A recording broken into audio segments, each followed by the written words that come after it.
So, Call of Duty World War II PC Open Beta launched on the 29th of September and ended on the 2nd of October. Was it good, or was it worth the negative reviews a lot of the community, at least on Reddit anyways, were giving it?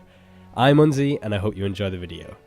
First things first, I do apologise for the lack of audio in the gameplay you're watching. For some reason the video shadow play messed up, and for the whole 3.5 hour play session I had, recorded no audio.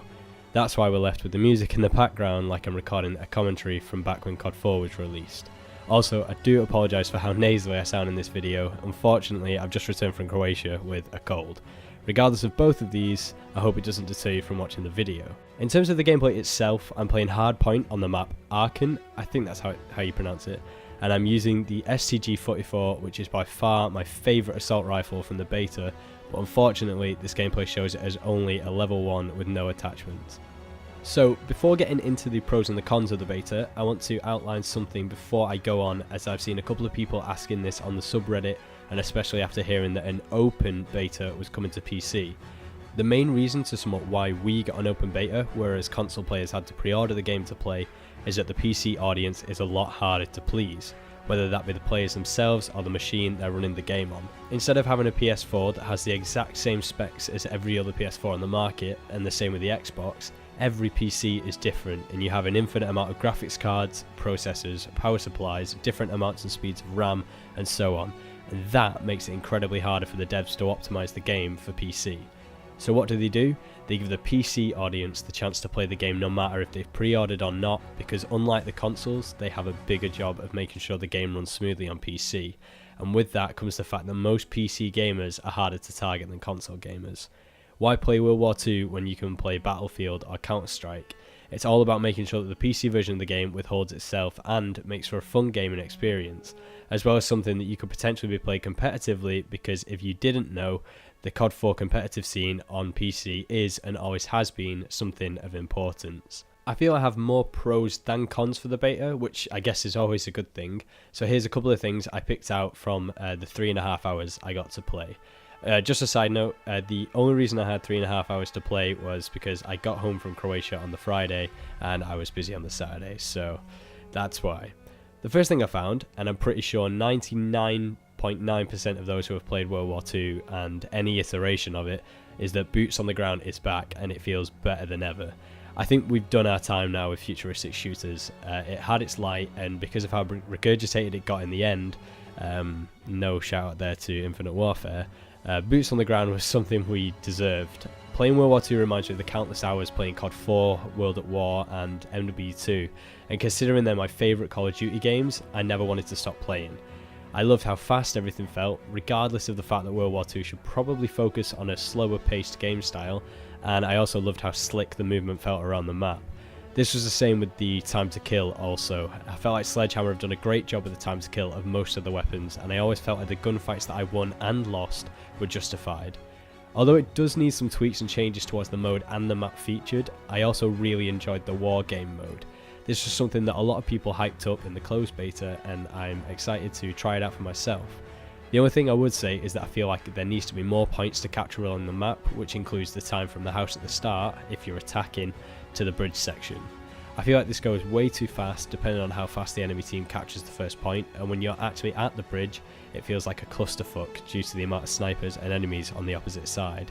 It's sometimes completely impossible to capture the bridge if people are sniping and throwing nades to stop the attackers. I like the implementation of divisions as well, and how that changes the perk system. They have to change something every Call of Duty, unless everyone will moan it's the same game every year, like most people usually do anyways. I like the choice of being able to choose a sniper, as that's my main playstyle, and as my main character throughout the multiplayer segment. It was nice to see the difference in the divisions and how choosing one division can give you better perks than another, and don't worry, for those who haven't played the beta yet, you still can change your division throughout the game when you unlock the create a class function. Through this menu you can change what soldier of your class appears in the headquarters mode, which I'm still quite excited to see. The graphics are also stunning in this game, and forget about what people say about a recycled engine, this game looks great. Even then, I wouldn't be bothered about the graphics as long as the gameplay was good, but thankfully I've been gifted with the best of both worlds. Now, onto the cons, regardless of how small. Firstly, I realised that I don't necessarily like all the weapons and the variety that they bring. I found that despite how many people on YouTube and on the game were using them, I just couldn't come to terms with picking up the SMGs.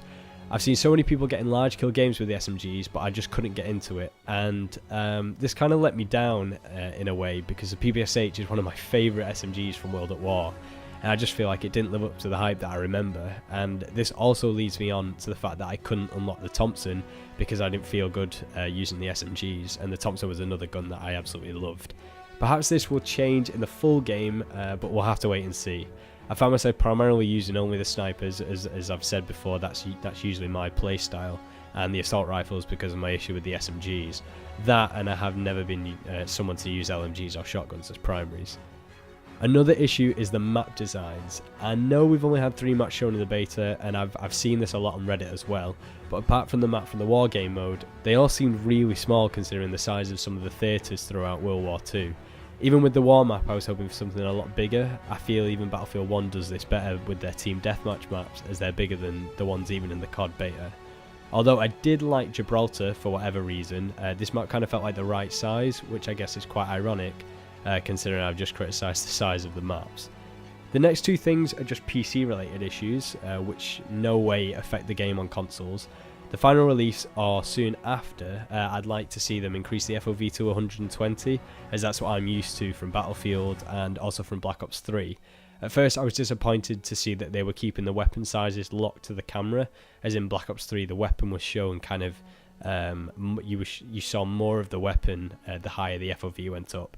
But I actually quite liked it, because I was still able to have the FOV I wanted, even though not 120, but it was nice to see that it didn't really make a difference. Another thing is the menus. Please, Sledgehammer, fix the menus so they're more accessible and responsive for us on PC. It grinded my gears so much having to scroll my mouse wheel loads just to get halfway down the page, and also they really need to change the fact you can't exit the game while in the middle of the game. You have to go into settings, then go to the main menu, and then quit the game, which for me was so tedious. It was just easier to Alt F4. Regardless of the things I'd change, I'd like to say that I really enjoyed the beta, and I'll more than likely be picking the game up on release day, as I'm super excited for zombies and the single player as well. I'd love to hear your thoughts of the beta ahead of the November 3rd launch in the comments below. If you did enjoy the video, please give me a thumbs up, and for more videos, please subscribe. I've been Unzi, and I hope you've enjoyed, and I'll see you guys in the next video.